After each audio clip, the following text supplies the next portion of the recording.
Hello and welcome everyone to the very first show of Nintendo and also live stream here live from Gamescom Cologne, Germany. Welcome to everyone tuning in from home and also a big welcome to everyone who already joined us here in the early morning. Hey guys, good to have you here at the stage here in Cologne at Gamescom. It's good to have you guys with us. So, my name is Tim Feldner. I'm your host for today and the next days, and we have a great week ahead of us, and I would like to thank you if you guys join in for the next days. We're going to have special shows here on this stage and also over there, which you're not seeing right now, but tomorrow in the Red Cube, which is also an exciting place, so you can look forward to this.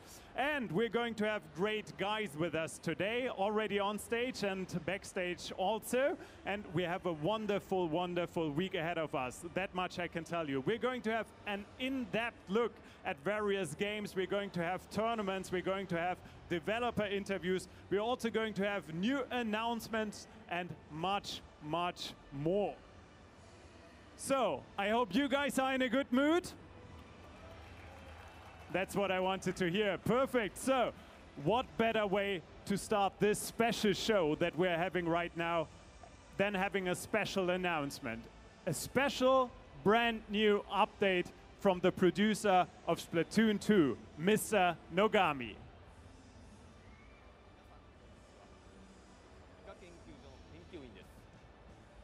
Splatoon 2楽しんでいただいていますか？私は今、海風が心地よい南国のリゾートでバカンスを楽しんでいます。というのは冗談で、この背景は近々スプラトゥーン2に追加されるアップデートコンテンツです。本日は皆さんに3つの新しいお知らせをお届けしたいと思います。まず1つ目に、この新しい対戦ステージ、マンタマリア号をご紹介します。港に浮かぶ帆船の上で縄張りバトルやガチマッチが繰り広げられます。3本の巨大なマストとその周囲に張られたネットの挟んでの攻防がこのステージのポイントです。このマンタマリア号は8月26日土曜日に解禁となります。次に2つ目は新しいスペシャルウェポンバブルランチャーをご紹介しましょう。バブルランチャーは大きなシャボン玉を3発まで発射することができます。このシャボン玉に味方のインクを浴びせ続けると爆発を起こし、相手を巻き込んで倒すことができます。反対に相手のインクが当たり続けると爆発せずに消えてしまいますが、これを利用して相手の攻撃を防ぐこともできます。バブルランチャーが初搭載された武器プライムシューターコラボは9月2日土曜日に追加されます。そして3つ目は新しいサーモンランのステージ海上集落鮭鳥羽です。かつては住民が暮らしていましたが、海面上昇によって取り残された廃墟が舞台となっています。壁に阻まれて見通しが悪いので This way やオーチとサインを出し合い、連携を取ることが何より重要になるステージです。海上集落鮭鳥羽は8月23日水曜日にリリースされる更新データを適用すれば、ローカル通信のサーモンランで遊べるようになります。また、オンラインのサーモンランにも8月23日以降順次登場します。これらの新しいコンテンツをお楽しみいただければ幸いです。我々は引き続きスプラトゥーン2の研究を続け、皆さんに驚きと新鮮な体験を提供していきます。今後のさらなる情報公開をお待ちください。Thank you so much, Mr. Nogami. So, as you just heard, we're going to have a member. Yeah. Oh, actually, it's still running. 最後になりますが、ヨーロッパの新人研究員がイカ研究所のチームに合流しましたので、皆さんにご紹介したいと思います。彼らがより詳しく先ほどのコンテンツの魅力を皆さんに伝えてくれることになっています。今後のアップデートについても彼らからヨーロッパの皆さんに情報を提供していきますので、以後お見知りおきください。それでは皆さん、ゲームスコムを楽しんでください。Stay off the hook! So I'm sorry, Mr. Nogami. Thank you very much for the information. Seems like I'm still a bit sleepy, but we're going to change this right now because, as you just heard, a member of the European Squid Research Lab is going to join us on stage. So please welcome Chris. Guten Morgen, Gamescom. Hello, everyone. Goedemorgen, Chris. It's good to have you here. Looking serious, looking good. Yes. So we already heard quite a bit about the new update coming to Splatoon 2, but you're here to tell us all about it. Yes, so I have some additional research findings to share. So maybe we can start with the Manta Maria stage, and later on we'll move to the bubble blower. I would love that. Let's dive into it. All right. So our research shows that Manta Maria is a very long and also a very narrow stage. Yeah, it looks like it. What this means is that Inklings will often encounter each other, and it will be difficult to hold your ground. Speaking about the grounds, there are 3 masts on this giant boat, and those are covered by a large open area. So these will be the primary battle zones where the Inklings will fight it out. However, it's going to be difficult to defend these zones because there are a lot of different ways in which you can enter the zones. Yeah, I see. So, as Mr. Nogami said, it's not only about offense, but it's also about defense. 2 zones are going to be very, very crucial. The spot over here and the spot over here allow skilled Inklings to swim into enemy territory and cover the ground from there.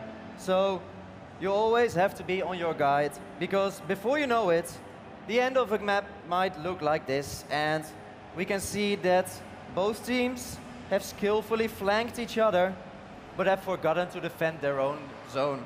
So it's not only about offense, it's also about defense, which will make Manta Maria a very exciting and thrilling match to play. And what a better way to do that than to have 2 teams of skilled Nintendo employees battle it out on stage. They take their Inklings to Manta Maria.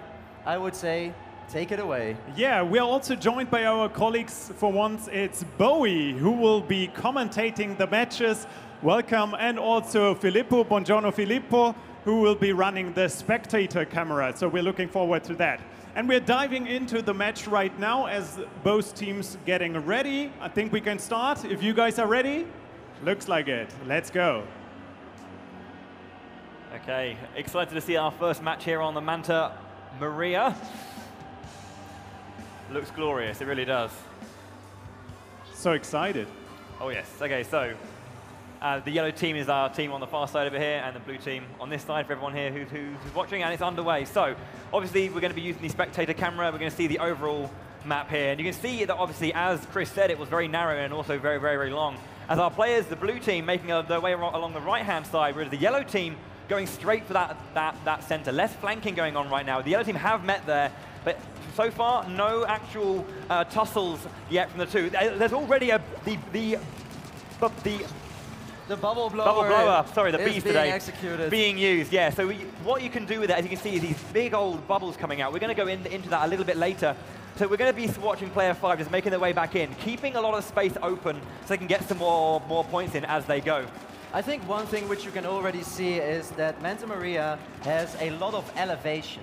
Yeah. What this means is that not only is it difficult to cover the ground because there are so many entry points into the 3 zones surrounding the masts, but it's also, once you have that zone, you can of course find a vantage point, but it also makes you vulnerable when you can get shot through the netting. Really good work there from player 5 as well, who was just pressurizing their opponent very, very nicely on that edge. Tried to go for the jump, but unfortunately missed it. So player 5 does fall down. So let's go back up. And we say player 2 here in the center, using the high point on that mast, just to control the center a little bit. But we're going to check in with player 1 now, who's making their way around that flank, going to try and maybe support their teammates and control that central point. Their special, the bubble blower, is ready, and they're going to be using that very, very shortly. As we can see, this yellow team does have control of the center, as blue team does also make their way across. Just on the right-hand side there, player 1 does have the ability to go in potentially and take them out. Yeah, so our research findings show that usually when one team is controlling the middle, it means that the other team, like what is happening here, is actually controlling the 2 other masts. So again, offense as a team is good, but don't forget to defend. It's a player 5 here who had a little bit of a moment there, going to try and support their teammate, but looking around for that turf war. As important as it is to get those splats on your opponent, you really want to make sure you're covering as much ground. That's kind of what turf war is all about, as we all know. Player 7 here just using that roller to try and cover as much as possible. Player 5 gets splatted by player 3. Wonderful shots there. Nice tracking of the position, locking down and getting those shots. Taking control of that central point as well. Player 4 now and player 6 tussling just in this slight space there, but player 6 wins that and makes their way towards the opponent's side of the base. Very good work from player 6. Yeah, so one crucial aspect that we have seen in our research is that if you get splatted in the last minute, it's usually a very dangerous spot. And that's what you can see here. Player 6 is winning the tussle, and that means that he can splat a lot of the area surrounding the mast closest to the enemy base, doing a lot of good work for its team. Is it going to be enough? We will see it now. Counting down in the final seconds, and that is the game. So let's have a look at this map and see how it looks. It's looking very strong for yellow, but we'll have to see what Judd and Lil Judd say. Wow. Point. What a close one. Unbelievable. I have to say, this is one of the tightest matches that we have seen so far in our research. But of course, our research has only just started because we have just recently discovered this area. So, but what we're able to see is actually exactly what you said. Like the center pillar is especially important. People try to avoid it once an enemy is up there, for example, and they try to flank instead. And we were also able to get a glimpse of the bubble blower. Yes. So maybe this is a good moment to go a bit more in-depth into the bubble blower. Because basically, what it does is it allows you to throw 3 bubbles. It's a special weapon, so that means that you first have to activate it, and then you can wave it to throw 3 bubbles that will be floating nicely through the stage. However, you can use an extra trick, because when you shoot at the bubbles, they will explode. Which means that you can splat some inklings that are not paying attention. However, as an enemy inkling, you also have a way to defend yourself. Because by shooting at an enemy bubble, you can shrink it all the way down until it's small and it just disappears. However, there's another a defensive trick for the bubble blower, and that's that when you use the bubble blower yourself, for instance in a narrow corner like this, you can see that you can use it as a shield to block enemy ink and get away yourself. That sounds like me. That's something I would do, definitely. I think, again, this is a good moment to jump into the next battle so that we can see the bubble blower in action. Yeah, let's do it. We will really focus on the bubble blower because there are a lot of spectacular explosions and splats to be found. We saw quite a few happening already, but this time we're going to focus on the bubble blower and we will see how the players are going to use it. And Bo, you have seen it already. Yeah, I have, It's quite interesting, isn't it? It was a very, very close game as well, that first one. So now we're going to, as we say, we're going to have a little bit of a better look at this at the bubble blower. Excuse my bees today, they're not very good. So we're going to hopefully see a bunch of the different strategies that our players will be employing to really showcase all of its versatility, both offensively and defensively. Especially when, Chris, you mentioned just how good it is when it comes to those tighter corridors and on those lower sections of the Manta Maria is going to be very, very helpful, you know, when trying to either fall back or not. But we're getting straight into game now, so let's go for it here. This stage is wonderful. It obviously should be noted as well, if you've just joined us, that the central mast on the Manta Maria is climbable, whereas the 2 on the sides, I believe, are not. So again, just watching all of our players go, and then we'll be starting off, obviously, by covering as much ground as possible to really get that special up, so we can see these bubbles in action. So player 5 and 3, let's go check out 3, as these 2 get close to their first tussle in the game.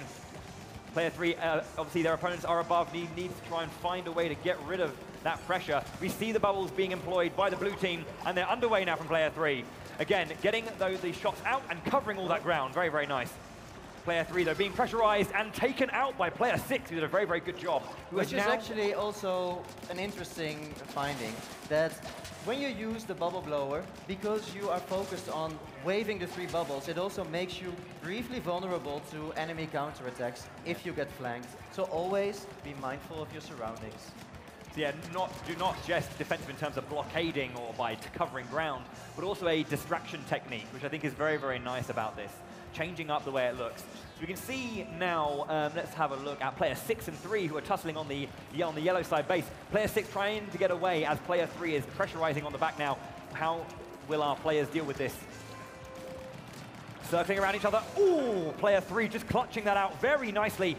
That Forge Splattershot Pro doing some good damage there. And player 6 looking to get that super jump in to the fray. Players 4 and 5 now, again tussling. Player 6 just going to try and cover as much as he can. You can see there's this lovely kind of dialogue between both teams. Player 3 just getting rid of that bubble, or trying to. There we go. And it's gone, okay. Completely This is, as we mentioned before, you can neutralize these bubbles by shooting at them and making sure that they slowly disappear and don't splat into your face. Player 3, very nice, using the mask just to get that higher ground, and now pressurizing the opponent. Very good there from player 3. Getting the splat on player 8 as their opponent is going to push against them. Gets the double splat there from player 3, doing a really good job. And the bubble blower is active. 1, 2, and 3. And using those just to cover as much ground as possible. Really good work there from our Inkling here. Yes, that was actually a very clever trick to activate the bubble blower before falling down, because that way there was a shield of bubbles on different levels of elevation, so it was a much bigger shield. Okay, so player 4 now in the opponent's base, covering as much, using that flanking you were talking about Chris, to really get into the enemy base and kind of take them by surprise, blindside them with covering their side of the map. Yeah. It looks like the Inklings have been quite aggressively attacking each other and not covered every bit of the ground yet. 5 seconds left. 4, 3, 2, and 1, and the time is up. This game's looking very close as well. Well, Chris, how well have our Inklings learned about this new discovery? Well, I think we saw, again, a few interesting research findings. Wow, Woo! It was, again, very close. The bad guys have won. Players. But I particularly liked the waving of the bubble on the higher level, then jumping down and activating the second and the third bubble, because it really gives you a lot of protection. I would assume as well that the bubble being when you kind of aggress upon it and use your ink, obviously, to make it grow bigger to eventually explode. The higher up it is, the more ground it covers as well, because it showers down in a much wider range. So obviously that height works on 2 levels, not only for regular weapons, but also for the blower as well. I have to say this is something that additional research is needed for. Fair enough. I would appreciate it if players will continue the research also in Splatoon 2 when the bubble blower becomes available. It will first become available as part of a set with the Forge Splattershot Pro from September 2nd. But before we go to that, let's jump into one more final battle. And I would like to once again raise attention to the central mast in Manta Maria, because this is the one that is climbable. And we saw some tough matches happening there already. So. Exactly. We already saw some people using the nets here to really ink all the way around them. And this is one of those strategies where it really pays off to find a higher ground. But of course, people can also attack you from all the different sides. So it's also dangerous. Let's see how our Inklings deal with that tip in the final round. Yeah, let's jump into game 3, and it was, for me, quite interesting to see how they used the bubble blower in a way that once one player saw the enemy's bubbles, and he didn't really know how to handle it. Like, do I just go back, or do I try to hit it to make it smaller? It's interesting to see how many ways are possible to use it. I think what's also important is that players have to make a decision. They're forced to make a decision, which can, if they're not ready for that particular usage, can, you know, put them on the back foot a little bit. And we also saw some players just like bubbling around and forgetting about their surroundings, something you mentioned before. Okay, so yeah, that's the thing. It's such an enjoyable weapon that you don't want to kind of like get caught up in the moment of this new exciting skill. So again, we're going to see player 5 really making their way straight towards the center there, as player 3 and 4 are just going to again push around the sides, or push around the sides of the center as player 2 does a bit more housekeeping at the back.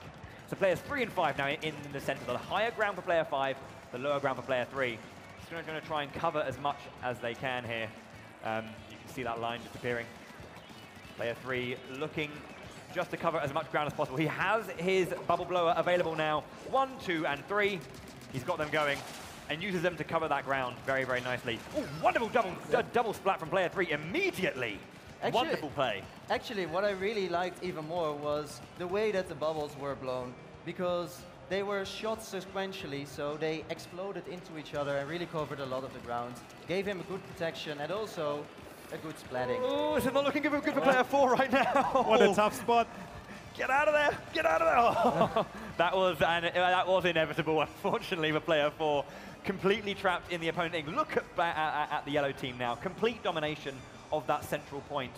Players 5, 6, 7, and 8 are going to have to do it. So we've got player 5 coming around the side now, and player 6 on player 1 as well. So we've got. Let's have a look at player 6 as their bubble blower is activated. So many blue bubbles in the center. Okay, there we go. Player 1 taking that splat for him and then covering that ground as well. I'm liking that these individual bubbles are very much like the Rainmaker shield. Yeah. So they each work in that kind of property. They can be shot against if you want to get it, and then it explodes in your favor. But there's 3 of them. But one thing that we've already seen quite often, both in our research and today, is when activating the bubble, you often get splatted yourself. Yes. So, but it's worth it. Totally worth it. Because I mean, you do have to use up all of the bubbles first before you can get back into splatting. So you have to decide, do you want to, if you have a teammate with you, are you going to go in and throw that out and let your teammates deal with the bubbles one by one, or do you just want to get them all out and then you can deal with it yourself? You're defenseless in a way when you are actually using the bubbles, because you can't do anything, really. Timing is very important. This is a very, very close game, though, as the blue team are making a way to really push back into the yellow team's half, saying that player 4 getting inside the opponent's base, and again, using those bubbles to really cover some nice ground, and just taking away every tiny bit of percentage for the opponent. Very, very good. But the blue team have caught on, but a very nice counter splat from player 4. Holding his ground really nicely right now as we're into the last 10 seconds, but player 7 takes it back. Okay. How's it going to go as we finish it up? Can the blue team get the counter they need? 2, 1, and I think if my trained eye is ready, it looks like it's the good guys, the yellow team, taking this one with a clean 16.3% advantage. They finally get their victory. Indeed it is. So are you happy with their research? This was a beautiful display of the new Manta Maria stage and the bubble blower special weapon, I think. I would like to see additional research, but of course, players can help us with this, because Manta Maria, the stage, will become available from this Saturday, 26th of August. And the bubble blower, as a special weapon, will first become available as a set with the Forged Splattershot Pro weapon from September 2nd. So I am looking forward to seeing more research being done by all our Inklings across the globe. But not just across the globe, because I know that there's something special for everyone around here at Gamescom, right? You are entirely right, because we, as a special gift from the European Squid Research Lab, have provided you with Splatoon 2 here on the show floor, which includes the Manta Maria stage and also includes the bubble blower special weapon, so you can already test it out here at Gamescom.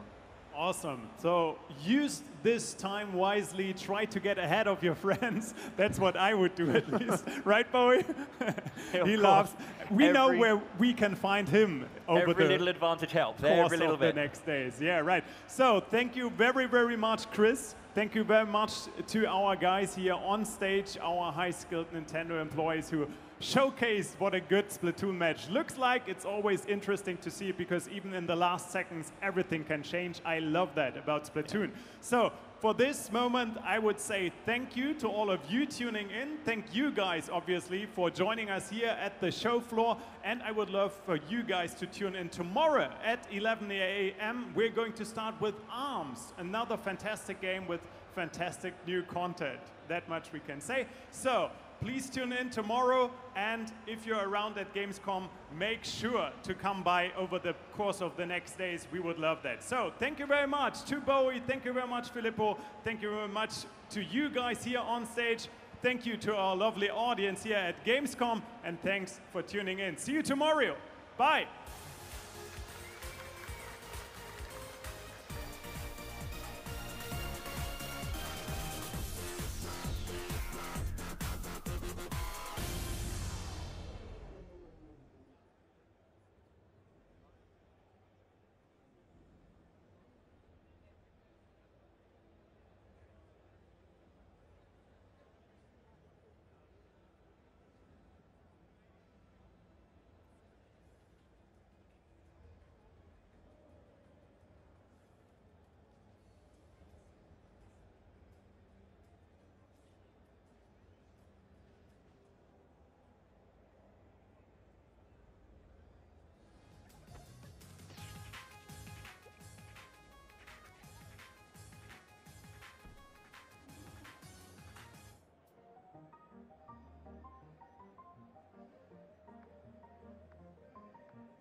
Fica's in danger!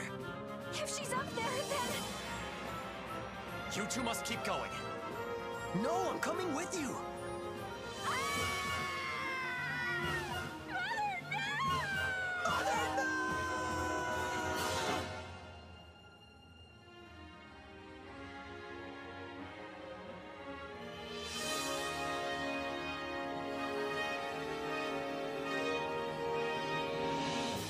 I am Marth, the Prince of Altea. We've come here to save you. Remember that you can rely on your friends. We're with you. Get it together, you two. If you can't do this, who can? You fought your way this far. There's nothing you two can't do. No matter the danger, we can overcome it if we're working together. All right, let's move out. Working together, we can finish this!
Ubisoft is proud to announce its new Rabbids game, Mario plus Rabbids Kingdom Battle, and it will be developed exclusively for the Nintendo Switch. The Rabbids' crazy personalities and unpredictable behavior will shine as they arrive in a reimagined and twisted Mushroom Kingdom. They will surprise you in this tactical adventure filled with combat and exploration. Mario and his friends will join them in an epic quest to put the kingdom back in order. We can't wait for you to play the game on August 29th.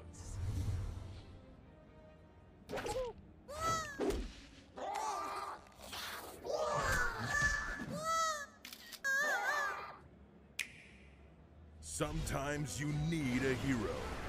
A sword swinging, fire wielding, stone cold hero with an insatiable appetite?